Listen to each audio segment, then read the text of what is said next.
अब जो अगला टॉपिक है अपना वो है कंप्यूटर हार्डवेयर एवं सॉफ्टवेयर। अब देखो हार्डवेयर क्या होते हैं। हार्डवेयर ऐसे एलिमेंट्स होते हैं जिनको अपन छू सकते हैं, जैसे कीबोर्ड है, माउस है, मॉनिटर है, सीपीयू है, स्पीकर है, प्रिंटर है, हेडफोन है। इन सभी को क्या है अपन छू सकते हैं। लेकिन सॉफ्टवेयर ऐसे होते हैं जिनको अपन छू नहीं सकते, केवल देख सकते हैं। जैसे अपने पास क्रोम ब्राउज़र है, अब उसका वो आइकन है। अब आप बोलोगे कि जब अपन फ़ोन पे चलाते हैं कुछ भी नेट वगैरह, तो क्रोम ब्राउज़र को, गूगल वगैरह को छू सकते हैं, लेकिन ऐसा नहीं है। वास्तव में अपन स्क्रीन को छू रहे हैं। वो तो जो एक आइकन है ना, वो तो बिल्कुल वर्चुअल है, एक तरीके से उसको छू नहीं सकते अपन। तो ठीक है, तो ये हार्डवेयर और सॉफ्टवेयर में मेन अंतर होता है। ठीक है, और सॉफ्टवेयर को कंप्यूटर की आत्मा कहते हैं। अब इनको डिटेल से देखते हैं अपन आगे। कंप्यूटर हार्डवेयर एवं सॉफ्टवेयर। अब देखो, कंप्यूटर किससे मिलकर बना होता है? हार्डवेयर और सॉफ्टवेयर से। जनरली है सही, जैसे कंप्यूटर होगा तो उसके पास मॉनिटर भी होगा, कीबोर्ड भी होगा, और कुछ प्रोग्राम्स भी होंगे जैसे जीमेल वगैरह। तो ये कंप्यूटर हार्डवेयर और सॉफ्टवेयर से मिलकर बना होता है। ठीक है, फिर हार्डवेयर क्या होते हैं? जिसे छुआ जा सकता है अपने देह के लिए, और सॉफ्टवेयर जो हार्डवेयर को निर्देश देता है और जिन्हें अपन छू नहीं सकते। अब देखो, हार्डवेयर को अपन डिटेल से डिस्कस करने जा रहे हैं। तो हार्डवेयर क्या है? कंप्यूटर के सभी भाग जिन्हें छुआ जा सकता है हार्डवेयर कहलाते हैं। हार्डवेयर सॉफ्टवेयर के बिना कार्य नहीं करता। जैसे अपना शरीर बिना आत्मा के बिल्कुल कार्य नहीं कर सकता। जैसे कि कोई व्यक्ति, उसकी मृत्यु हो गई तो उसकी आत्मा चली गई, तो वो कार्य नहीं कर सकता। ठीक वैसे ही कंप्यूटर भी सॉफ्टवेयर के बिना कार्य नहीं कर सकता। और जो सॉफ्टवेयर होते हैं मुख्यतः चार प्रकार के होते हैं। पहला होता है इनपुट डिवाइस, सेकंड होता है आउटपुट डिवाइस, थर्ड होता है मेमोरी डिवाइस।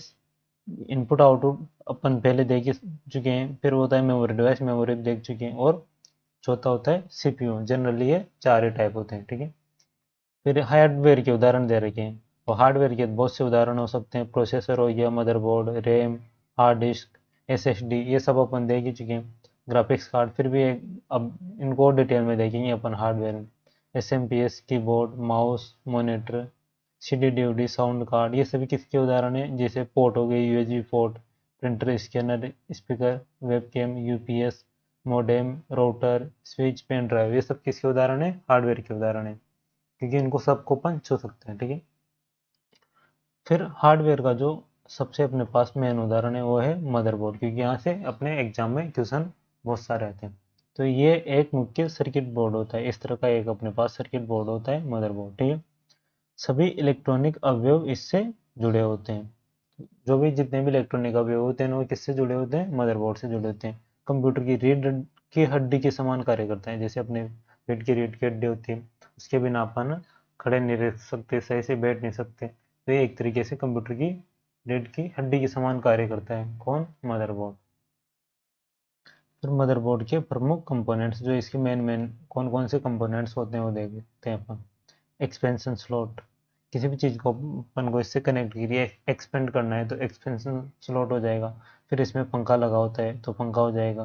प्रोसेसर चिप, इस तरह की प्रोसेसर चिप हो जाएगी। ठीक है, CMOS बैटरी, तो ये इस तरह की CMOS बैटरी होती है, जो अपन ने पहले देखी थी, complementary metal oxide semiconductor battery. ठीक है, फिर SMPS होता है, फिर PCI स्लॉट होता है, CPU होता है, मेमोरी स्लॉट होता है। ये सभी स्लॉट अपन आगे देखेंगे, ये स्लॉट कौन कौन से, क्या क्या स्लॉट है। अब देखो कंप्यूटर पोर्ट्स, CPU के, अब ये भी क्या होता है? हार्डवेयर होते हैं। और CPU के सभी डिवाइस पोर्ट के माध्यम से जुड़ते हैं। अपन ने पहले देखा था कि जैसे अपन माउस वगैरह को जोड़ते हैं तो या तो PS2 पोर्ट से जोड़ेंगे या फिर किससे जोड़ेंगे अपन? USB पोर्ट से देखेंगे। PS2 पोर्ट कुछ अपने पास ऐसा दिखाई देता है और USB पोर्ट ऐसा दिखाई देता है। इनको डिटेल से देखने वाले हैं। जो पोर्ट्स होते हैं वो विभिन्न प्रकार के होते हैं, जैसे सीरियल हो गया, पैरेलल हो गया, USB आदि। ठीक है, और USB की फुल फॉर्म याद रख लेना, यूनिवर्सल सीरियल बस। मुख्य पोर्ट्स के प्रकार। ठीक है, तो सबसे पहला पोर्ट्स है इसमें सीरियल पोर्ट, और इसको COM पोर्ट भी बोलते हैं अपन। इसमें कितने छेद होते हैं? 9 छेद। डायरेक्ट क्वेश्चन आ जाता है कि सीरियल पोर्ट में कितने छेद होंगे? तो 9 छेद होंगे। ठीक है, और माउस और मॉडेम के लिए एक बार में एक बिट ट्रांसफर करता है। और इसका उपयोग माउस या फिर मॉडेम होते हैं ना, उनको जोड़ने के लिए किया जाता है, और एक बार में ओनली एक बिट ट्रांसफर करता है। फिर सेकंड अपना पास जो पोर्ट का टाइप है वो है पैरेलल पोर्ट। इसमें कितने छेद होते हैं? 25 छेद होते हैं। ठीक है, प्रिंटर स्कैनर के लिए जोड़ने के लिए इसको उपयोग में लेते हैं, और इसको अपन पैरेलल पोर्ट को एक और पोर्ट कहते हैं, वो क्या है, प्रिंटर पोर्ट भी कहते हैं, ये याद रखना है। ठीक है, अगला है अपने पास PS2 पोर्ट। इसमें कितने छेद होते हैं, 6 छेद होते हैं। कीबोर्ड और माउस को जोड़ने के लिए इसका उपयोग किया जाता है। फिर VGA पोर्ट है, उसमें कितने छेद हुई हैं, 15 छेद हुई हैं, और वीडियो ग्राफिक्स शेयर करने के लिए। ठीक है, फिर USB पोर्ट है, इसको प्लग एंड प्ले, यानी कि किसी भी, जैसे अपन मोबाइल को USB पोर्ट से जोड़ सकते हैं, पेन ड्राइव वगैरह को, माउस वगैरह को, इनको जोड़ने के लिए इसको यूज लेते हैं। और सबसे अधिक उपयोग में आता है USB पोर्ट, क्योंकि इससे काफ़ी सारे ऑब्जेक्ट जोड़े जा सकते हैं। ठीक है, फिर अगला है इथरनेट या फिर लैन पोर्ट, यानी कि local area network port. Internet और टेलीफोन कनेक्शन के लिए इसका उपयोग किया जाता है। फिर ऑडियो पोर्ट है, माइक्रोफोन और स्पीकर के लिए। 3.5 mm जैक आता है ना अपने पास, वो एयरफोन लगाने का जो छेद होता है, उसी को अपन क्या बोलते हैं, ऑडियो पोर्ट बोलते हैं। ठीक है, फिर HDMI पोर्ट है, HDMI की फुल फॉर्म याद रख लेना, high definition media transfer, high definition media interface. ठीक है, ये HDMI की फुल फॉर्म होती है। और HDMI पोर्ट क्या करता है, ऑडियो और वीडियो शेयरिंग के लिए।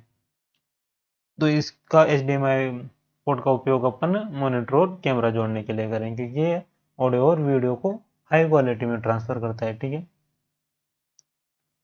अब देखो, ये अपन ने जितने पोर्ट्स देखे ना, इनके अपन डायग्राम में, HDMI पोर्ट इस तरह का होता है, फिर मोडेम वाला पोर्ट इस तरह का, डिस्प्ले वाला इस तरह का, VGA पोर्ट ये होता है, इथरनेट पोर्ट ये होता है, USB का पोर्ट ये होता है।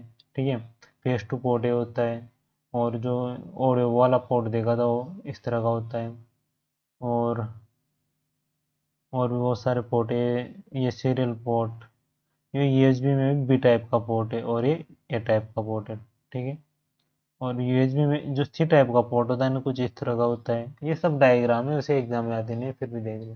ठीक है, ये पोर्ट्स के प्रकार है। फिर अगला आ गया अपने पास सॉफ्टवेयर। अब देखो, सॉफ्टवेयर क्या होते हैं, हार्डवेयर को ऑपरेट करने वाले निर्देशों का समूह। एक तरह से जो कंप्यूटर की आत्मा होती है ना, जान होती है ना कंप्यूटर की, वो कौन होते हैं, सॉफ्टवेयर होते हैं। इनके बिना कंप्यूटर यूजलेस है, बिल्कुल खाली डब्बा है। अगर हार्डवेयर होंगे ना, तो उनका कोई मतलब नहीं है। हमेशा जो हार्डवेयर और सॉफ्टवेयर का कॉम्बिनेशन होता है ना, वही यूजफुल होता है अपने लिए। ठीक है, और इनमें क्या होता है, प्रोग्रामों का संग्रह होता है जिसे छुआ नहीं जा सकता।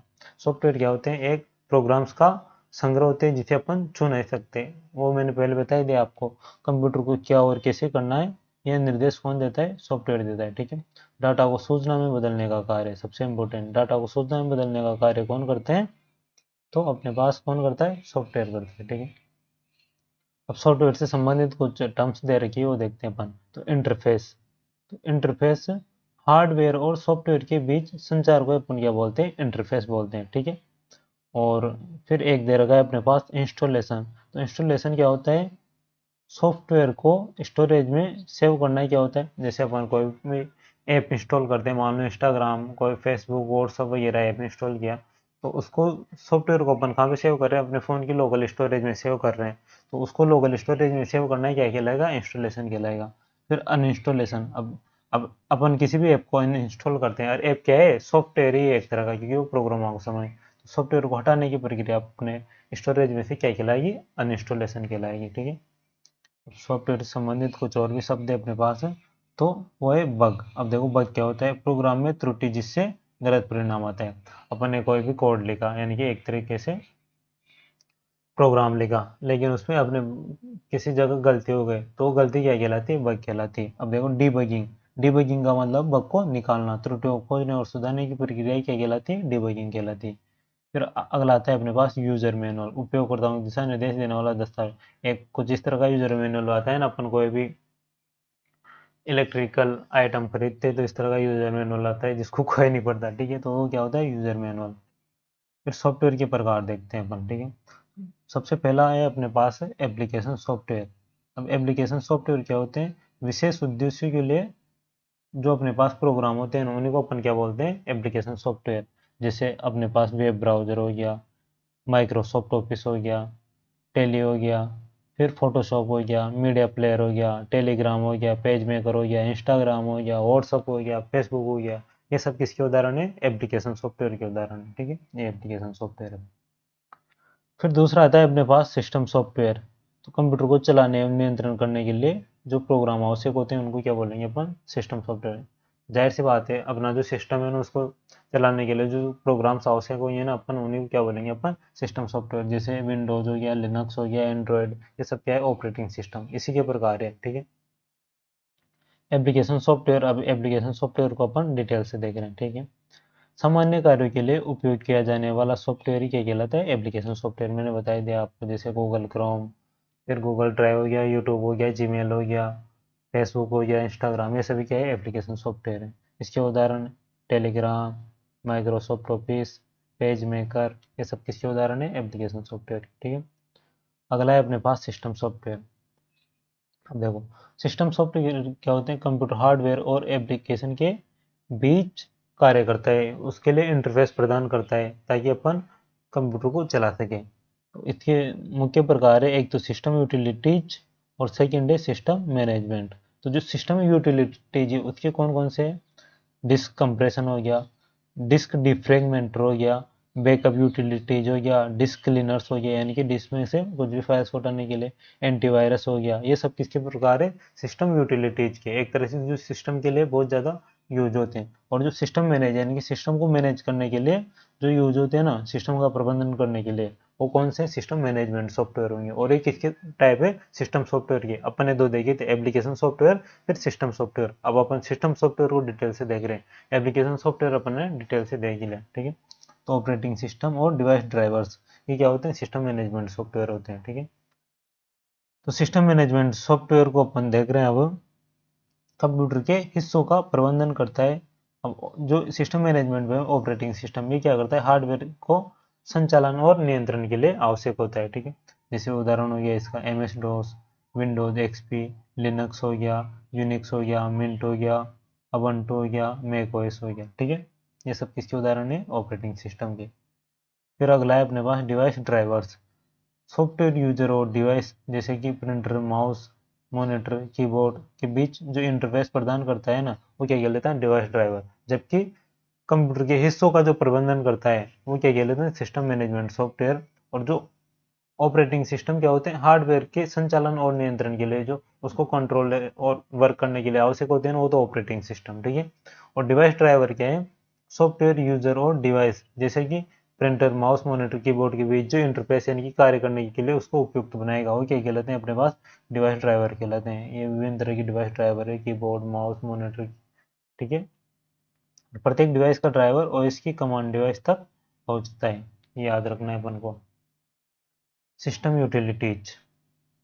अब देखो, सिस्टम यूटिलिटीज सॉफ्टवेयर क्या होते हैं, प्रोग्राम जो कंप्यूटर सिस्टम को यूजर के लिए आसान बनाते हैं, उन्हें क्या कहते हैं अपन, सिस्टम यूटिलिटीज सॉफ्टवेयर कहते हैं। जैसे बैकअप, अपनी कोई भी चीज़ डिलीट होगी उसको बैकअप लेने के लिए बैकअप सिस्टम यूटिलिटीज सॉफ्टवेयर है। कोई भी अपनी एरर है उसको हटाने के लिए सिस्टम यूटिलिटीज सॉफ्टवेयर है। अन्य आवश्यक फाइलों को हटाने के लिए डिस्क क्लीनअप है। ये सब क्या है, सिस्टम यूटिलिटीज सॉफ्टवेयर है। प्रमुख सिस्टम यूटिलिटीज सॉफ्टवेयर दे रखे हैं। तो डिस्क कंप्रेशन, जो फाइल का आकार होता है ना, अब वो मान लो 20 MB की फाइल है, उसको कम करना है, तो उसके लिए फाइल्स का आकार कम करने के लिए क्या होते हैं, डिस्क कंप्रेशन। कंप्रेस का मतलब भी एक तरीके से कम करना होता है, दबा के कम करना होता है। कंप्रेशन से याद रखना कि जो फाइल्स का आकार है उसको कम करने के लिए आवश्यक होते हैं। ठीक है। जैसे win R A 7 GB, win GPA, ये सब क्या है, डिस्क कंप्रेशन के। और एक बात याद रखना, बहुत से अपन फाइल्स डाउनलोड करते हैं ना इंटरनेट से, तो वो जिप फॉर्मेट में होती है, तो वो क्या हो, कंप्रेस हुई होती है। फिर अपन जिसको जैसे उसको अनजिप करते हैं ना, तो उनका आकार बढ़ जाता है और बहुत सारी फाइलें खुलती हैं उनके अंदर से। फिर अगला है disk defragmentation. Data access speed को बढ़ाने के लिए किसका उपयोग किया जाता है, डिस्क डिफ्रेगमेंटेशन का उपयोग किया जाता है। फिर डिस्क क्लीनर क्या होता है, अनावश्यक फाइलों को हटाने के लिए। फिर बैकअप यूटिलिटी सॉफ्टवेयर क्या होता है, फाइलों की प्रतिलिपि सुरक्षित रखने के लिए। एंटीवायरस क्या होता है, वायरस और मालवेयर को हटाने के लिए अपन एंटीवायरस का उपयोग करते हैं। एंटीवायरस के उदाहरण है नॉर्टन, MCAFE, कैस्पर स्काई। ठीक है। फिर नेटवर्क यूटिलिटी सॉफ्टवेयर आ गया अपने पास, ये भी इसका यूटिलिटी सॉफ्टवेयर का प्रकार है। नेटवर्क कनेक्शन स्पीड और समस्याओं का परीक्षण व सुधार करने के लिए नेटवर्क यूटिलिटी सॉफ्टवेयर का उपयोग किया जाएगा। इसके उदाहरण हो गया पिंग हो गया, ट्रेस रूट हो गया, वायर्स खार्क हो गया। ये सब किसके हैं, नेटवर्क यूटिलिटी सॉफ्टवेयर के प्रकार है। फिर कंप्यूटर लैंग्वेज क्या होती है, देखो कंप्यूटर को निर्देश देने और संवाद करने के लिए जो भाषा उपयोग में लेते हैं वो क्या होती है, कंप्यूटर लैंग्वेज होती है। और ये भी क्या होता है, एक तरीके से सॉफ्टवेयर होता है, प्रोग्रामों का समूह होता है। सभी प्रोग्राम्स इसी द्वारा डिजाइन किए जाते हैं। जो कंप्यूटर लैंग्वेज होती है ना, उसी के द्वारा अपन क्या कर सकते हैं, कंप्यूटर डिजाइन करते हैं। जैसे अपन को वर्ड लिखना है तो उसके लिए अपन क्या करेंगे, अल्फ़ाबेट ABCD या फिर हिंदी में का यूज करेंगे। ऐसे अपन को कंप्यूटर में कोई भी प्रोग्राम लिखना है तो उसके लिए अपन कंप्यूटर लैंग्वेज का उपयोग करते हैं, ठीक है। अब जो कंप्यूटर लैंग्वेज में पहली भाषा होती है वो निम्न स्तरीय भाषा होती है, लो लेवल लैंग्वेज। इसको क्या करता है, हार्डवेयर बहुत करीब होती है हार्डवेयर के, और इसको हार्डवेयर मुश्किल से समझ पाता है। जैसे मशीनी भाषा, सॉरी, ये हार्डवेयर तो आसानी से समझ लेता है, लेकिन जो इंसान होता है इसको मुश्किल से समझ में आता है, क्योंकि ये 0 और 1 ही होते हैं इसमें ओनली मशीनी भाषा में। तो इससे क्या होता है कि कंप्यूटर तो 0 और 1 को ही समझता है, मैंने पहले क्लास में समझाया था। लेकिन अपने लिए डाटा क्या हो जाएगा, बहुत ज़्यादा कॉम्प्लेक्स हो जाएगा, तो अपन इसको आसानी नहीं समझ पाएंगे। सभी कंप्यूटर इसी भाषा में कार्य करते हैं। फिर सेकंड जो ऑप्शन मतलब भाषा का टाइप है अपने पास, वो है निम्न स्तरीय भाषा का है, वो है असेंबली भाषा। अंग्रेजी शब्दों का उपयोग जैसे ADD, सब, सिनोनिम्स, निमोनिम्स भी कहते हैं, ये सभी किसके होते हैं, असेंबली भाषाओं के अंतर्गत आते हैं शब्द, ठीक है। फिर सेकंड टाइप है अपने पास जो कंप्यूटर लैंग्वेज है, उसका है उच्च स्तरीय भाषा यानी कि हाई लेवल लैंग्वेज। अंग्रेजी वर्णमाला, चिन्ह, अंक आदि का प्रयोग किया जाता है, जैसे ABCD 1 2 3, और जैसे कोमा हो गया, सेमी कोलम हो गया, इन सब का उपयोग किसमें किया जाता है, उच्च स्तरीय भाषा में किया जाता है। अब देखो, कंपाइलर इंटरप्रेटर द्वारा मशीनी भाषा में बदला जा सकता है, ये बहुत ज़्यादा इंपॉर्टेंट है। जो अपनी हाई लेवल लैंग्वेज होती है ना, उनको अपन कंपाइलर और इंटरप्रेटर द्वारा किसमें चेंज कर सकते हैं, लो लेवल यानी कि मशीनी भाषा में चेंज कर सकते हैं। और कोड को क्या कहते हैं, अपन सोर्स कोड कहते हैं। जैसे इसके जो उदाहरण है हाई लेवल लैंग्वेज के, वो है अपने पास C++, जावा, पाइथन, जावा स्क्रिप्ट, PHP, ये सभी किसके उदाहरण है, हाई लेवल लैंग्वेज के उदाहरण, ठीक है। जबकि जो असेंबली भाषा और मशीनी भाषा होती है वो क्या होती है, लो लेवल लैंग्वेज होती है। अब ये वो कंपाइलर इंटरप्रेटर वगैरह आ गए अपने पास, भाषा अनुवादक यानी कि लैंग्वेज ट्रांसलेटर। अब देखो, लैंग्वेज ट्रांसलेटर क्या होता है, जैसे कोई दूसरे देश का व्यक्ति है, अब उसको अपनी भाषा नहीं आती है और अपन को उसकी भाषा नहीं आती, तो अपन दोनों बात नहीं कर सकते, दोनों व्यक्ति आपस में बात नहीं कर सकते। तो ऐसे में क्या हो गया, एक ट्रांसलेटर जो दोनों की भाषा जानता हो वो होना आवश्यक है। बहुत सारे अपने PM वगैरह विदेश में जाते हैं तो वो उनके साथ एक लैंग्वेज ट्रांसलेटर लेके जाते हैं, ठीक है। ऐसे जो अपनी हाई लेवल लैंग्वेज है ना, उसको लो लेवल यानी कि कंप्यूटर लैंग्वेज में चेंज करने के लिए अपन किसका उपयोग करते हैं, कंपाइलर इंटरप्रेटर वगैरह का उपयोग करते हैं। अब इनको एक एक को देखते हैं। प्रोग्राम को मशीनी भाषा में बदलता है, ठीक है, कौन, लैंग्वेज ट्रांसलेटर यानी कि भाषा अनुवादक। अब देखो, कंपाइलर क्या होता है, पूरे प्रोग्राम को एक साथ बदलता है। C एवं C++ में जो अपनी C और C++ लैंग्वेज होगी ना, उसको पूरी पूरे प्रोग्राम को एक बार में किसमें चेंज कर देगा, मशीनी भाषा यानी 0 1 में चेंज कर देगा, ठीक, कौन, कंपाइलर, ठीक है। फिर इंटरप्रेटर और असेंबलर क्या होते हैं, देखो इंटरप्रेटर क्या होता है, प्रोग्राम को लाइन टू लाइन मशीनी भाषा में बदलता है। अब इंटरप्रेटर जो होता है ना, वो लाइन टू लाइन किस प्रोग्राम को मशीनी भाषा में बदलेगा यानी कि 0 1 में बदलेगा। एरर्स को एक एक करके दिखाता है, कौन, इंटरप्रेटर। उदाहरण है इसका पाइथन और जावा स्क्रिप्ट। इन लैंग्वेज को ही क्या करेगा, चेंज कर सकता है। फिर ठीक है, अगला है अपने पास असेंबलर। असेंबलर क्या करेगा, असेंबली भाषा, ये भी क्या होती है, लो लेवल लैंग्वेज होती है, लेकिन असेंबली भाषा को भी जो मशीनी भाषा में चेंज करेगा ना, लो लेवल लैंग्वेज भी दो होती है, कौन कौन सी, मशीनी भाषा और असेंबली लैंग्वेज। तो जो असेंबली भाषा को मशीनी भाषा में चेंज करेगा वही क्या कहलाएगा, असेंबलर। और निमोनिक्स को बाइनरी कोड में ट्रांसलेट करता है, ठीक है। जो निमोनिक्स क्या होते हैं, ये असेंबली भाषा की वर्ड होते हैं, तो इनको बाइनरी कोड यानी कि 0 1 में ट्रांसलेट कौन करता है, असेंबलर करता है। असेंबली प्रोग्राम्स के लिए आवश्यक है, ठीक है, ये भी अपन को याद रखना है। अब इनको सबको एक साथ देख लेते हैं अपन, कि अपन ने क्या क्या पढ़ा लैंग्वेज ट्रांसलेटर में। जो कंपाइलर होगा हाई लेवल लैंग्वेज को मशीन लैंग्वेज में करेगा, लेकिन पूरे प्रोग्राम को एक साथ चेंज कर देगा, ठीक है। फिर जो इंटरप्रेटर होगा ना, वो लाइन टू लाइन चेंज करेगा हाई लेवल लैंग्वेज को मशीन लैंग्वेज यानी कि 0 1 में। फिर असेंबली लैंग्वेज को जो असेंबलर होगा ना, वो मशीन लैंग्वेज में चेंज करेगा। अब इनको याद कैसे रखेंगे अपन, ये देखो, जो कंपाइलर होगा ना, वो C++ और C लैंग्वेज के लिए यूज होता है, तो C से कंपाइलर C++, ठीक है, ऐसे याद रख लेना। C से असेंबलर से असेंबली याद रह जाएगा, और इंटरप्रेटर से इसको आप याद रख ही लेना, ठीक है, क्योंकि दोनों को तो याद करने का तरीका मैंने बता दिया, इसको आप याद रख लेना। फिर अगला है अपने पास फाइल सिस्टम। तो फाइल सिस्टम क्या होते हैं, देखो स्टोरेज में फाइल्स का आयोजन और संग्रहण, यानी कि जो भी स्टोरेज है उसमें जो अपनी फाइल्स रखनी है उसको किस तरीके से अरेंज करके रखना है, तो वो कौन देखता है, फाइल सिस्टम देखता है, ठीक है। प्रत्येक फोल्डर को विशेष नाम से ढूंढना आसान होता है। अब इसमें बहुत सारे फोल्डर रहते हैं, अपन जो भी फाइल स्टोर करते हैं, जैसे अब मैंने बहुत सारे फोल्डर बना लिए, अलग अलग डॉक्यूमेंट्स का अलग बना लिया, वीडियो का अलग बना लिया, तो उनको अपन इसमें अच्छे से मैनेज हो जाएंगे और आसानी से ढूंढा जा सकता है। फाइल एक्सटेंशन से फॉर्मेट पता चलता है। अब फाइल एक्सटेंशन देखो सबका अलग अलग होता है। अब इसमें फॉर्मेट कैसे, जैसे MP3 है तो वो क्या होगी, एक ऑडियो फाइल होगी, MP4 है तो क्या होगा, वीडियो होगा।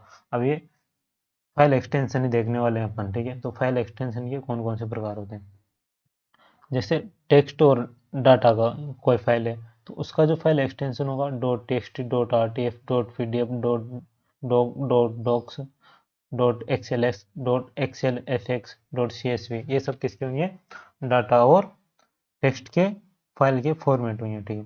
फिर जो ऑडियो और वीडियो के होंगे वो कौन कौन से होंगे, MP3, wave, AAC, MP4, AVI, MKV, FLV, ये सब किसके होंगे, यहाँ तक तो ऑडियो के होंगे, और इसके बाद वीडियो के होंगे ये सब, ठीक है। और ये पहले 3 ऑडियो के। फिर जो इमेज का फॉर्मेट होगा वो कैसे होगा, देखो JPG, JPEG, PNG, GIF, BMP, TIFF, फिर TIF, फिर SVG, ये सब किसके फॉर्मेट है, इमेज के फॉर्मेट है। फिर जो वेब फाइल्स होगी, यानी कि जो इंटरनेट पर खुलने वाली फाइल्स होगी, उनका जो अपने पास एक्सटेंशन होगा .html, .htm, और इसका जो HTML की फुल फॉर्म होती है वो होती है हाइपर टेक्स्ट मार्कअप लैंग्वेज, ये इसकी HTML की फुल फॉर्म होती है। फिर HTML, CSS, JS, PHP, XML, JSON।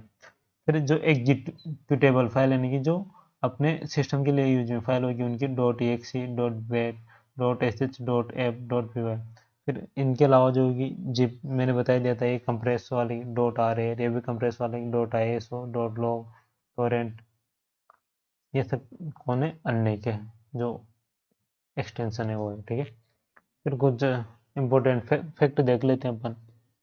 तो देखो फ्रीवेयर क्या होते हैं, मुफ्त उपयोग पर सोर्स कोड संशोधित नहीं, ऐसे सॉफ्टवेयर जिनका अपन यूज तो फ्री में ले सकते हैं, जैसे गूगल क्रोम हो गया, VLC मीडिया हो गया, लेकिन अब इनका जो सोर्स कोड है, इनका प्रोग्राम है ना, उसको अपन संशोधित नहीं कर सकते, ठीक है। तो उनको क्या बोलते हैं, अपन फ्रीवेयर बोलते हैं।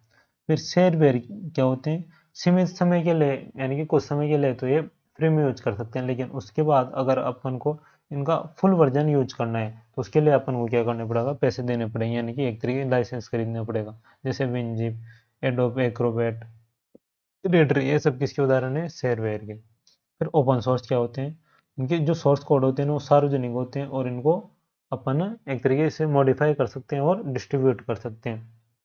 इसके उदाहरण है लिनक्स, ये बहुत सी बार आया हुआ है, लिनक्स क्या है, तो ये क्या है, एक ओपन सोर्स सॉफ्टवेयर है। फिर लिब्रे ऑफिस, GIMP, ये सब क्या है, ओपन सोर्स सॉफ्टवेयर है, ठीक है। फिर देखो पब्लिक डोमेन सॉफ्टवेयर क्या होते हैं, जिन पर कॉपीराइट या पेटेंट नहीं होता है और निःशुल्क उपलब्ध होते हैं। ऐसे सॉफ्टवेयर जिन पर कॉपीराइट और पेटेंट नहीं होगा वो क्या होंगे, पब्लिक डोमेन सॉफ्टवेयर होंगे। ऑन स्क्रीन कीबोर्ड में QWERTY डिस्प्ले होता है, जो कीबोर्ड का प्रकार बताया था ना मैंने, तो उसमें QWERTY कीबोर्ड किसमें होता है, ऑन डिस्प्ले कीबोर्ड में, ठीक है। जो अपन डिस्प्ले पे कीबोर्ड खोलेंगे ना कंप्यूटर की में, उसमें ये वाला कीबोर्ड होता है, फ़ोन में भी ये होता है। विंडोज़ अपडेट करने से डिवाइस ड्राइवर भी अपडेट हो जाते हैं, ये भी अपन को याद रखना है। फिर अगला है अपने पास लिंकर और पेज क्या होते हैं, देखो लिंकर क्या होता है, ऑब्जेक्ट को कोड को लाइब्रेरी मॉड्यूल से जोड़कर एग्जीक्यूटेबल, यानी कि कार्य कार्य योग्य बनाता है, तो वो कौन होता है, लिंकर होता है। जो क्या होता है, ऑब्जेक्ट, जो भी ऑब्जेक्ट कोड होगा ना उसको लाइब्रेरी मॉड्यूल, अपनी लाइब्रेरी होगी ना या फिर मॉड्यूल होगा, उससे जोड़कर क्या बनाता है, उसको कार्य करने योग्य, यानी कि एग्जीक्यूटेबल बनाता है, ठीक है। फिर पेज क्या होते हैं, इंटरनेट पर उपलब्ध छोटा प्रोग्राम जो ज्ञात बग को हटाता है, उसको अपन क्या बोलते हैं, जैसे हमने कोई प्रोग्राम लिखा, अब उसमें कोई त्रुटि है तो उसमें उसको क्या बोलते हैं अपन, बग, और उसको हटाने के लिए जो इंटरनेट पर प्रोग्राम उपलब्ध होता है ना उसी को अपन क्या बोलते हैं, पेज बोलते हैं, ये याद रख लेना, ठीक है।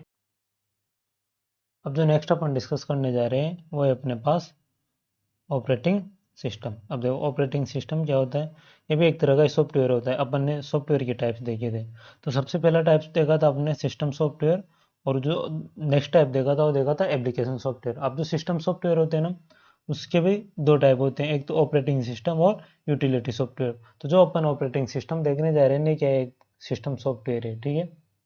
लेकिन अपन इसको अलग से यहाँ पे इसलिए देखने जा रहे हैं क्योंकि ये अपने एग्जाम के लिए इंपॉर्टेंट हो जाता है, क्योंकि यहाँ से क्वेश्चन आने की प्रोबेबिलिटी ज़्यादा रहती है, ठीक है। तो ऑपरेटिंग सिस्टम क्या है, ऑपरेटिंग सिस्टम, अब देखो ऑपरेटिंग सिस्टम ये क्या कह रहा है, ऑपरेटिंग सिस्टम एक प्रोग्रामों का समूह है जो कंप्यूटर के सभी कार्यों जैसे स्टार्ट करना, उस कंप्यूटर को मैनेज करना, मेमोरी के मैनेजमेंट, डिवाइस के मैनेजमेंट आदि को नियंत्रित करता है। ऑपरेटिंग सिस्टम बेसिकली क्या है, प्रोग्राम्स। अब प्रोग्राम्स क्या होते हैं, सॉफ्टवेयर होते हैं, तो इनका समूह है जो क्या करता है, सिस्टम को मैनेज करेगा, मेमोरी को मैनेज करेगा और सिस्टम को स्टार्ट करेगा। ये सभी किसके अंतर्गत आते हैं, ऑपरेटिंग सिस्टम के अंतर्गत आता है, ठीक है। और ये सभी किसकी कार्य है, ऑपरेटिंग सिस्टम की कार्य है। जो ये हार्डवेयर और सॉफ्टवेयर के बीच इंटरफेस प्रदान करता है। बेसिकली हार्डवेयर का सॉफ्टवेयर के बिना कोई महत्व नहीं है, और जो हार्डवेयर को काम करने लायक सॉफ्टवेयर बनाता है वही क्या कहलाता है, अपना ऑपरेटिंग सिस्टम कहलाता है, ठीक है। अब देखो जैसे कोई हार्डवेयर है तो ऑपरेटिंग सिस्टम के माध्यम से, और अब ऑपरेटिंग सिस्टम में भी फिर क्या होंगे, एप्लीकेशन स्टोर होंगे जैसे फेसबुक वगैरह, और ऑपरेटिंग सिस्टम जैसे विंडोज है, तो फिर वो यूजर को काम करने योग्य बनाते हैं। बेसिकली हार्डवेयर में और ऑपरेटिंग सिस्टम सॉफ्टवेयर और एप्लीकेशन सॉफ्टवेयर स्टोर करके अपन क्या कर सकते हैं, उसमें कार्य कर सकते हैं किसी भी कंप्यूटर या फिर डिवाइस में, ठीक है। देखो ऑपरेटिंग सिस्टम क्यों जरूरी है, तो ऑपरेटिंग सिस्टम के बिना कंप्यूटर निष्क्रिय हार्डवेयर घटकों का समूह होगा। यह कंप्यूटर को चालू होते ही रैम में लोड होता है और सभी डिवाइस और नेटवर्क को मैनेज करता है। बेसिकली क्या कहना चाह रहा है, यदि अगर अपने कंप्यूटर में ऑपरेटिंग सिस्टम नहीं होगा ना, तो बिना हार्डवेयर का क्या मतलब, जैसे कोई एक फ़ोन है, अब उसमें कोई सॉफ्टवेयर नहीं डला हुआ, एंड्रॉइड सिस्टम नहीं डला हुआ, या फिर जो भी अगर एप्पल का है तो आईओएस ऑपरेटिंग सिस्टम नहीं डला हुआ है उसमें, तो बिल्कुल डिब्बा है एक तरह से, उसको अपन किसी भी यूज में नहीं ले सकते। तो है क्या कि किसी भी डिवाइस को यूज करने के लिए उसमें ऑपरेटिंग सिस्टम तो अपन को इंस्टॉल करना ही पड़ेगा। और वो जब कंप्यूटर चालू होगा ना, तो जो ऑपरेटिंग सिस्टम है वो किस में लोड होगा, रैम में। और रैम की फुल फॉर्म क्या है, रैंडम एक्सेस मेमोरी, ये अपन पहले देख चुके हैं। और सभी डिवाइस और नेटवर्क को मैनेज करता है, ठीक है। ऑपरेटिंग सिस्टम की जो मेन मेन कार्य दे रखे हैं वो है अपने पास प्रोसेसिंग का मैनेजमेंट करना, memory management, file system management, इनको एक एक को डिटेल से देखेंगे अपन, डिवाइस मैनेजमेंट, नेटवर्क मैनेजमेंट, और यूजर इंटरफेस प्रदान करना, यानी कि कोई भी यूजर है उसको कंप्यूटर में कार्य के लिए इंटरफेस प्रदान करना, ये सभी किसके कार्य हैं, ऑपरेटिंग सिस्टम के। अब देखो सबसे पहला प्रोसेसिंग मैनेजमेंट क्या है अपने पास, तो प्रोसेसिंग मैनेजमेंट क्या है, प्रक्रियाओं के निष्पादन को प्रबंधित करना, यानी कि प्रक्रियाओं को मैनेज करना, जिसमें प्रक्रियाओं यानी कि प्रोसेस की शेड्यूलिंग, सिंक्रनाइजेशन और संचार यानी कि उसका ट्रांसफॉर्मेशन शामिल है। ये सभी किसके अंतर्गत आते हैं, प्रोसेसिंग के अंतर्गत, प्रोसेसिंग मैनेजमेंट के अंतर्गत, ठीक है। फिर अगला है अपना मेमोरी मैनेजमेंट। देखो मेमोरी स्थान प्रोग्रामों की आवश्यकता के अनुसार आवंटित और मुक्त करता है। बेसिकली ऑपरेटिंग सिस्टम क्या करता है, जैसे अपन को पहले से कोई अपन ने प्रोग्राम चला रखा है, अब अपन उसमें मान लो फेसबुक ही चलाना चाह रहे हैं, तो वो क्या करेगा, जैसे पहले अगर अपन ने कोई दूसरा ऐप चला रखा है ना, जैसे मान लो गूगल चला रखा है, तो पहले से क्या करेगा, मेमोरी घेर रखी है उसने, तो जब अपन नया ऐप खोलेंगे ना, तो ऑपरेटिंग सिस्टम क्या करेगा, नए ऐप को स्पेस प्रोवाइड करेगा, यानी कि मेमोरी प्रोवाइड करेगा, ताकि अपन यूज कर सके उसको, एलोकेट करेगा नए ऐप के लिए, ठीक है। फिर अगला है अपने पास फाइल सिस्टम मैनेजमेंट। फाइलों और डायरेक्टरीज को बनाने, हटाने और व्यवस्थित करने का प्रबंधन करता है। देखो फाइल मैनेजमेंट क्या होता है, फाइल सिस्टम मैनेजमेंट का मतलब है, जैसे अपन को कोई फाइल कंप्यूटर में सेव करनी है, कोई वीडियो सेव करना है, किसी वीडियो को हटाना है, और किसी वीडियो को व्यवस्थित करना है, तो इन सब का कार्य कौन करेगा, अपना ऑपरेटिंग सिस्टम ही करेगा, और उसको अपन क्या बोलेंगे, फाइल सिस्टम मैनेजमेंट बोलेंगे, ठीक है। फिर अगला है अपना डिवाइस और नेटवर्क मैनेजमेंट। डिवाइस मैनेजमेंट जैसे कि अपना प्रिंटर हो गया, कीबोर्ड, स्टोरेज डिवाइस जैसे उपकरणों को नियंत्रित करता है, यानी कि इनको कंट्रोल करेगा, एक कंप्यूटर से जुड़े हैं तो कब इनको क्या कार्य करना है, ठीक है। तो ये सब किसके अंतर्गत आता है, डिवाइस मैनेजमेंट के अंतर्गत आता है। और नेटवर्क मैनेजमेंट है वो क्या है, नेटवर्क कनेक्शन का कॉन्फ़िगरेशन करता है, जैसे उसका IP address, subnet mask, basically IP address क्या होता है, इंटरनेट प्रोटोकॉल एक एड्रेस होता है जो हर मतलब अपन जो भी पेज चलाएंगे ना उसका अलग अलग होता है। जैसे अपने घर का किसी तुम्हारा दोस्त होगा उसके घर का एड्रेस अलग है, तुम्हारे घर का एड्रेस अलग है, वैसे कि वैसे वेब पेज होते हैं ना, उनके एड्रेस के आधार पे देखा जाता है कि आईपी एड्रेस सबका अलग अलग होता है हर पेज का। ठीक है, तो ये भी मैनेजमेंट कौन करता है, नेटवर्क मैनेजमेंट जो ऑपरेटिंग सिस्टम का पार्ट है अपना। ठीक है, फिर अगला कार्य है यूजर इंटरफेस। सिस्टम के साथ इंटरेक्ट करने के लिए उपयोगकर्ताओं को अनुकूल इंटरफेस प्रदान करता है। जैसे अगर अपने कंप्यूटर में ऑपरेटिंग सिस्टम नहीं होगा तो अपन डायरेक्ट हार्डवेयर में काम कर सकते हैं क्या, नहीं कर सकते। तो इसका कहने का मतलब ये है कि एक तरीके से परिस्थितियों को अनुकूल बनाता है ये, ताकि अपन हार्डवेयर में आसानी से काम कर सके। ठीक है, फिर ऑपरेटिंग सिस्टम के प्रकार देखने अपन को अब। ठीक है, तो पहला जो अपना प्रकार है ऑपरेटिंग सिस्टम का वो है CLI, यानी कि कमांड लाइन इंटरफेस, या फिर CUI। और CUI की फुल फॉर्म क्या है, कैरेक्टर यूजर इंटरफेस। ये फुल फॉर्म भी आ जाती है बहुत सी बार। तो इसमें क्या होता है, ये टेक्स्ट आधारित ऑपरेटिंग सिस्टम होता है, यानी कि अब अगर अपन को इसमें कुछ भी कार्य करना है ना तो अपन को टेक्स्ट में कमांड देने होगी। ऐसे अभी भी अपना जो कंप्यूटर आता है ना उसमें कमांड सेंटर आता है, तो उसमें अपन एक तरीके से टेक्स्ट के माध्यम से या फिर कैरेक्टर के माध्यम से कमांड देते हैं। ठीक है, यूजर को कमांड की पूरी जानकारी होनी आवश्यक है। अगर अपन को किसी कमांड की जानकारी नहीं होगी, कोडिंग की जानकारी नहीं होगी, तो अपन इस पर काम नहीं कर सकते। और इसके जो उदाहरण है ना वो कौन कौन से अपने पास, लिनक्स है, यूनिक्स है, MS DOS है, ये सब किसके उदाहरण है, अपने CLI यानी कि कमांड लाइन इंटरफेस या फिर CUI कैरेक्टर यूजर इंटरफेस के उदाहरण है। ठीक है, अब GUI ऑपरेटिंग सिस्टम, GUI का फुल फॉर्म देखो, ग्राफिकल यूजर इंटरफेस, तो इसकी फुल फॉर्म हो जाएगी। ठीक है, ये ग्राफिक्स आधारित ऑपरेटिंग सिस्टम होता है। अब ग्राफिक्स का मतलब क्या है, जैसे अपन को कुछ भी अपन को चलाना होता है तो जैसे फेसबुक का आइकन दिखाई देता है, वैसे कि ऐसे जिसमें आइकन दिखाई देना वो कौन सा ऑपरेटिंग सिस्टम होगा, ग्राफिकल यूजर इंटरफेस होगा, जिसमें कार्य करने के लिए विंडो मेन्यू और आइकन पर क्लिक किया जाता है। ये मैंने बताई दिया आपको। कमांड देना आसान होता है और यूजर फ्रेंडली होता है। किसी को भी अगर मान लो फोटो प्रोवाइड करवा दोगे आप डायरेक्ट फेसबुक का, तो उसके लिए तो फेसबुक चलाना बहुत आसान हो जाएगा ना, उसको कमांड नहीं देने आप लिख के। ठीक है, ग्राफिकल यूजर इंटरफेस का आविष्कार जेरोक्स कंपनी ने किया, ये याद रख लेना आप। और इसके उदाहरण है विंडोज, एंड्रॉयड, iOS जो अपना एप्पल का ऑपरेटिंग सिस्टम है, हारमोनी OS 2 और जेरोक्स अल्टो, ये सब किसके उदाहरण है, graphical user interface operating system के उदाहरण है। ठीक है, अब जो अगला टाइप है अपने पास वो है बैच प्रोसेसिंग ऑपरेटिंग सिस्टम। अब देखो ये क्या होता है, एक समान प्रकार के कार्यों को एक बैच में पूरा करता है। इसके लिए क्या करेगा, जैसे अपने पास बहुत सारे कार्य हैं, वो सबके सब सेम है, अब उन सबको एक साथ ही करना है, तो ये एक ही बैच में उनको कंप्लीट कर देगा। ठीक है, एक बार कमांड देने के बाद यूजर का संवाद समाप्त हो जाता है। अरे जब अपन एक बार कमांड दे देंगे ना इस ऑपरेटिंग सिस्टम को, बैच प्रोसेसिंग ऑपरेटिंग सिस्टम को, फिर अपना उसमें कोई रोल नहीं होता, वो ऑटोमेटिक उसको पूरा कर लेगा। FIFO सिद्धांत पर कार्य करता है। ठीक है, फर्स्ट इनपुट और फर्स्ट आउटपुट सिद्धांत पर कार्य करता है। और टाइम मैनेजमेंट जरूरी नहीं है। इसमें क्या होता है कि अपना जो टाइम का मैनेजमेंट है वो जरूरी नहीं होता।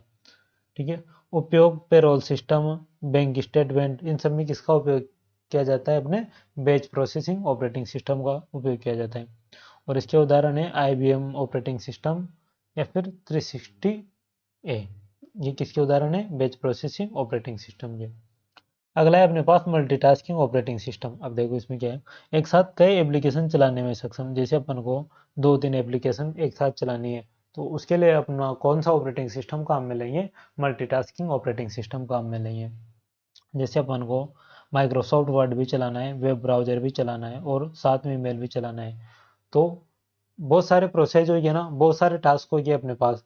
तो मल्टीटास्किंग का मतलब ही क्या है, बहुत सारे टास्क एक साथ कंप्लीट करना है, यानी कि बहुत सारे ऐप्स को एक साथ रन कर सकता है, एक ही दस्तावेज या फिर एप्लीकेशन पर काम कर सकते हैं। और इसके उदाहरण है यूनिक्स या फिर मल्टिक्स। ठीक है, अब टाइम शेयरिंग ऑपरेटिंग सिस्टम क्या है, देखो कंप्यूटर के संसाधन कई यूजरों में बांटे जाते हैं। एक ही कंप्यूटर है और उसको अलग अलग यूजर उनमें बांट देंगे तो सभी यूजर्स का काम कर सकता है। प्रत्येक यूजर को एक समय स्लॉट मिलता है जिसमें वो CPU का उपयोग करता है। ठीक है, जो भी एक यूजर होगा ना वो फिक्स टाइम के लिए सीपीयू का उपयोग कर सकता है। और इसके उदाहरण है Unix, Multics, Linux, Windows n t 2000। ठीक है, ये सब इसके उदाहरण है। अब देखो मल्टी प्रोसेसिंग ऑपरेटिंग सिस्टम, एक देखा था हमने मल्टीटास्किंग ऑपरेटिंग सिस्टम, अब देख रहे हैं मल्टी प्रोसेसिंग ऑपरेटिंग सिस्टम। ये कई प्रोसेसर का उपयोग करता है जिससे कार्य निष्पादन तेज हो। बेसिकली एक ही कार्य है और उसको अगर अपन को तेज करना है तो अपन क्या करेंगे, जैसे एक व्यक्ति एक कार्य को 2 दिन में कर रहा था, अब अगर अपन 2 आदमी लगा देंगे तो क्या करेगा, दोनों आदमी मिलकर एक ही दिन में पूरा कर देंगे। ऐसे इसमें अगर एक प्रोसेसर होगा ना तो कार्य को धीरा करेगा, लेकिन अगर अपन बहुत सारे प्रोसेसर लगा देंगे, मान लो CPU1 CPU2 2 प्रोसेसर लगा दिए, तो वो क्या करेगा, अब कार्य दोनों में डिवाइड हो जाएगा और वो कार्य को जल्दी कर देगा। इसलिए सीपीयू में बहुत सारे, जितनी ज़्यादा कोर्स होती है सीपीयू में उतना ही ज़्यादा तेज काम करता है। तो ये क्या हो जाएगा, मल्टी प्रोसेसिंग ऑपरेटिंग सिस्टम हो जाएगा।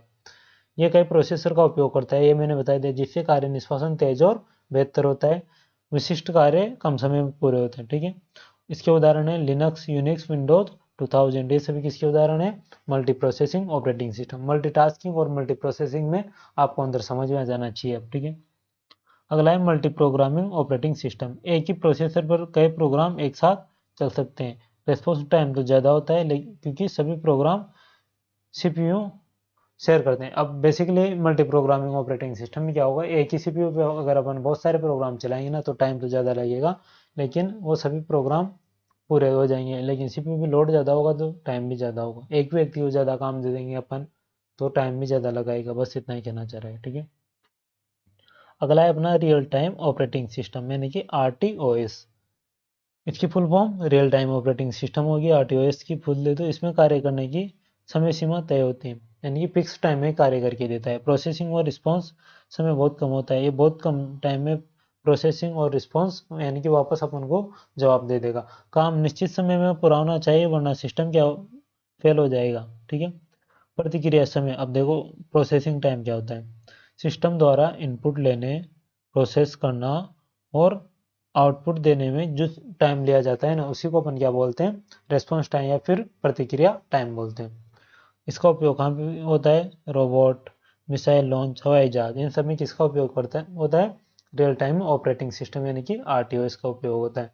देखो हवाई जहाज को भी अपन को एक फिक्स टाइम में उड़ाना है तो वहाँ पे भी रियल टाइम ऑपरेटिंग सिस्टम का यूज होगा।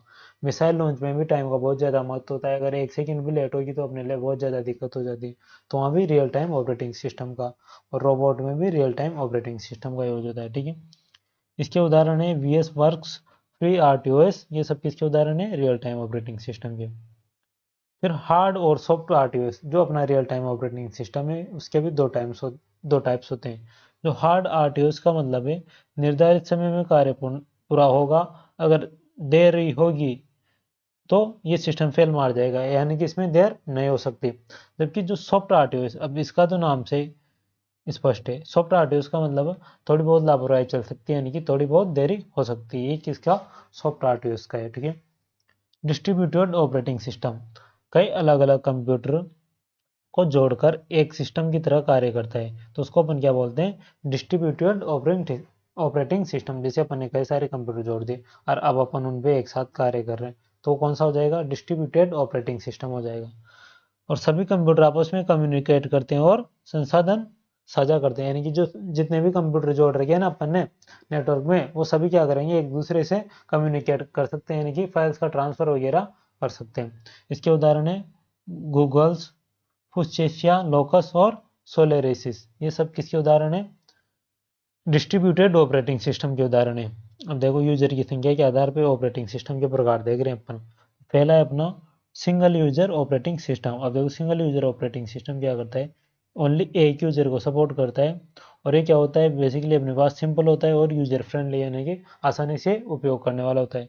अब इसके उदाहरण है MS-DOS, विंडोज 95, पाम OS, ये सब किसके उदाहरण है, सिंगल यूजर ऑपरेटिंग सिस्टम के। अब देखो मल्टी यूजर, अब इसका नाम से स्पष्ट है, मल्टी यानी बहुत सारे, एक साथ कई यूजर को सपोर्ट करता है। ठीक है, मल्टी का नाम से स्पष्ट है, सर्वर और नेटवर्क में इसका उपयोग होता है। इसके उदाहरण है यूनिक्स, लिनक्स, विंडोज, उबंटू और मैक OS, ये सब किसके उदाहरण है, मल्टी यूजर ऑपरेटिंग सिस्टम के।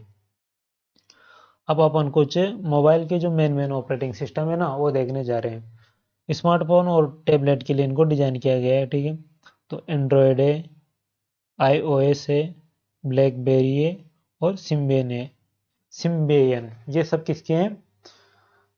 मोबाइल के ऑपरेटिंग सिस्टम है जो मोबाइल और टैबलेट के लिए डिजाइन किए जाते हैं। ठीक है, अब नेटवर्क ऑपरेटिंग सिस्टम क्या होता है देखो। कंप्यूटर नेटवर्क को मैनेज और संचालित करने के लिए जिन ऑपरेटिंग सिस्टम का डिजाइन किया जाता है वही क्या है? नेटवर्क ऑपरेटिंग सिस्टम है। इसके उदाहरण है Windows server, HP, UX, Linux, ये सब किसके उदाहरण है? नेटवर्क ऑपरेटिंग सिस्टम के। MS DOS यानी कि माइक्रोसॉफ्ट डिस्क ऑपरेटिंग सिस्टम, ये तो इसकी फुल फॉर्म होगी MS DOS की। अब देखो ये क्या है? माइक्रोसॉफ्ट का पहला ऑपरेटिंग सिस्टम कब आया? 1981 में। फिर text based command line interface था ये जो पहला आया जो, और इसमें क्या था? सिंगल यूजर था, लेकिन इसमें टास्किंग भी, यानी कि एक समय में एक ही टास्क पूरा कर सकता था। और इसकी जो प्रमुख कमांड्स थी ना वो dir, कॉपी, डेल, पिक्सम्बर, ये याद रखो तो रख लेना, इतनी इंपॉर्टेंट है नहीं। फिर 12 या फिर 60 इसमें फाइल सिस्टम था। और विंडोज का आधार, यानी कि इसको अपन बेस ऑफ विंडोज बोलते हैं, लेकिन अब ये प्रचलन में नहीं है, यह समाप्त हो चुका है। कौन सा? MS DOS ऑपरेटिंग सिस्टम, यानी कि माइक्रोसॉफ्ट डिस्क ऑपरेटिंग सिस्टम, जो कब आया था? 1981 में आया था। अगला है अपने पास लिनक्स है। अपन कुछ महत्वपूर्ण ऑपरेटिंग सिस्टम देख रहे हैं। ठीक है, अगला है अपने पास लिनक्स। तो ओपन सोर्स ऑपरेटिंग सिस्टम था। ओपन सोर्स का मतलब जो पब्लिक में अवेलेबल हो, फ्री अवेलेबल हो, और जिसके सोर्स कोड को, यानी कि उसके जो कोडिंग है ना उसको भी संशोधित किया जा सके। लिनक्स कर्नल आधारित था और कई डिस्ट्रीब्यूशन थे इसके, जैसे उबंटू, फेडोरा, ये सब किसकी डिस्ट्रीब्यूशन है? लिनक्स ये डिस्ट्रीब्यूशन है। मल्टी यूजर मल्टीटास्किंग, एक समय में एक से ज़्यादा यूजर और एक से ज़्यादा टास्क कंप्लीट किए जा सकते थे। और ये कैरेक्टर यूजर इंटरफेस भी था और ग्राफिकल यूजर इंटरफेस दोनों तरह का था। ठीक है, और मजबूत सिक्योरिटी, इसकी जो सिक्योरिटी थी ना वो जब बहुत ज़्यादा मजबूत थी। ठीक है, और इसका उपयोग कौन कौन से कंप्यूटर में होता था? सुपर कंप्यूटर्स में होता था, किसी भी डेवलपमेंट प्रोग्राम में होता था, रिसर्च में प्रयोगी, इन सब में कौन सा ऑपरेटिंग सिस्टम यूज होता था? लिनक्स यूज होता था। ठीक है, सबसे ज़्यादा सिक्योर था ये। फिर अगला है अपने पास यूनिक्स। तो 1970 में बेल लैब्स में इसको विकसित किया गया था। इस तरह का इसका इंटरफेस दिखता था। और कौन सी भाषा में लिखा गया था? सिप भाषा में लिखा गया था। तो ये भी क्या था? ओपन सोर्स था, बिल्कुल लिनक्स की तरह, और मल्टी यूजर था, यानी कि एक से ज़्यादा यूजर काम कर सकते थे, और टाइम शेयरिंग था। ठीक है, लिनक्स और मैक ओएस यूनिक्स आधारित। लिनक्स और मैक ओएस यूनिक्स आधारित का मतलब ये है कि जो ये यूनिक्स था ना ये एक तरह से लिनक्स पर आधारित था। बैंक और टेलीकॉम रिसर्च में प्रयोग किया जाता था। ठीक है, अगला है अपने पास विंडोज। दुनिया का सबसे लोकप्रिय ऑपरेटिंग सिस्टम कौन सा है? अपने पास विंडोज है। यहाँ से क्वेश्चन आता भी है। 1985 में पहली बार लॉन्च हुआ था। ग्राफिकल यूजर इंटरफेस आधारित पर्सनल कंप्यूटर ओएस था। ठीक है, ग्राफिकल यूजर मतलब ऐसे आइकन दिखते थे, उन पर क्लिक करना होता था तो अपना सिस्टम वर्क करता था। अब देखो विंडोज की कौन कौन से वर्जन है? Windows 1.0, Windows 95, Windows XP, Windows vista, Windows 7, Windows 8, Windows 10, Windows 11। जो लेटेस्ट है अपनी वो है विंडोज 11 24H2। सब वर्जन भी फुल दे तो विंडोज 11 24H2। ठीक है, मैक ओएस इनकी मैकिंटोश, ये एप्पल द्वारा कब लॉन्च किया गया था? 1984 में। और यूनिक्स आधारित graphical user interface operating system था। ठीक है, ग्राफिकल यूजर मतलब जिसमें आइकन पर क्लिक करके अपन कोई प्रोग्राम चलाए, और मैक ओएस यानी कि iMac डिवाइस पर चलता था। अगला है अबंटू। अबंटू देखो लिनक्स बेस्ड था, तो लिनक्स भी कैसा था? ओपन सोर्स सॉफ्टवेयर था, तो ये भी ओपन सोर्स ऑपरेटिंग सिस्टम होगा। अब कैनोनिकल द्वारा कब लॉन्च हुआ था? 2004 में। और genome KD desktop environment provide करता था। ये प्रोग्रामिंग और टेस्टिंग में लोकप्रिय था। जैसे किसी भी प्रोग्रामिंग करनी है अपन को किसी भी नए ऐप की, और कोई भी नया प्रोग्राम लिखना है और उसकी टेस्टिंग करनी हो, तो अपने लिए अबंटू ऑपरेटिंग सिस्टम सबसे अच्छा ऑपरेटिंग सिस्टम था। अगला है अपने पास iOS। तो एप्पल का मोबाइल का जो ऑपरेटिंग सिस्टम है वो अपने पास iOS आईफोन और आईपैड के लिए डिजाइन किया गया था और 2007 में लॉन्च हुआ था। ठीक है, सबसे जो ज़्यादा यूज में होता है वो अपना एंड्रॉयड है, क्योंकि एंड्रॉयड के फ़ोन ज़्यादा ही बिकते हैं। और गूगल का ओपन सोर्स ऑपरेटिंग सिस्टम है, लिनक्स कर्नल आधारित है, और 2008 में लॉन्च हुआ था। और दुनिया के 70% से भी ज़्यादा स्मार्टफोन किस में चलते हैं? एंड्रॉयड पे चलते हैं। ठीक है,